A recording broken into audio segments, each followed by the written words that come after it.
আপনি একবার Gulistan fire service যাবেন, পশু হাসপাতালে একবারই ওরা দিয়ে দেখাই দিবে, তারপর আপনি একবারে নিয়ে আসলেন দুটা, বছর পর আবার গেলে নিয়ে আসবেন। এগুলো কি বিদেশি জাতের কুকুর না? 10,000, 10,000, এটা 15,000, এই জোড়াটা হচ্ছে 35,000।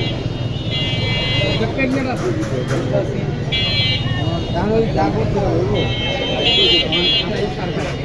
এটা 15,000। 11 কিনা 1,000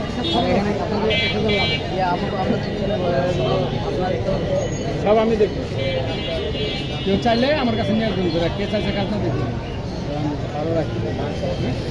ভাই আমি মিথ্যে বলি না, সত্যি করে বলছি। আমার মহিলা, আমার 11 কিনা পুরুষ না, মহিলা। আমার হচ্ছে 11 কিনা 1,000 হচ্ছে খরচ আছে। যাতায়াত আনছি যে সে খরচ, খাওয়াইছি, ট্রেন করতেছি, খরচ 1,000 করতে বেশি হয় যদিও, আমরা 1,000 করছি, আর 1,000 বেনিফিট।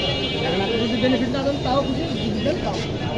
আমি তো বললাম না, আপনার নেওয়ার ইচ্ছা, আমি এগুলো ক্লিয়ারলি বললাম। কারণ আমারও ব্যবসা, আপনি সকাল থেকে আমার কাছে আছে।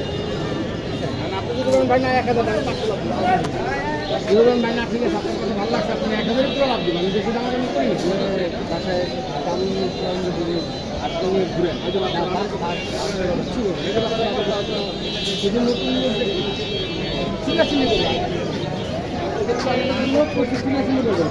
চিলাচিলি করবে, আপনার স্থান দেখাই দিতে হবে। এরপরে ছেড়ে দিলে নিজের জায়গায় গিয়ে তার মতো কালেক্ট করবে।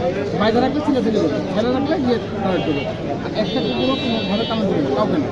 আর যদিও কামড় দিয়ে দেয়, শুধু ওই যে যারা কামড় দিচ্ছে ওরা যে পেন মানুষের যেটা ওটা ওরা দিয়ে ব্যথা কমে যাবে, কোনো রোগ বালাই হবে না। ঠিক আছে, কামড় অসুখ হওয়ার ভয় নাই।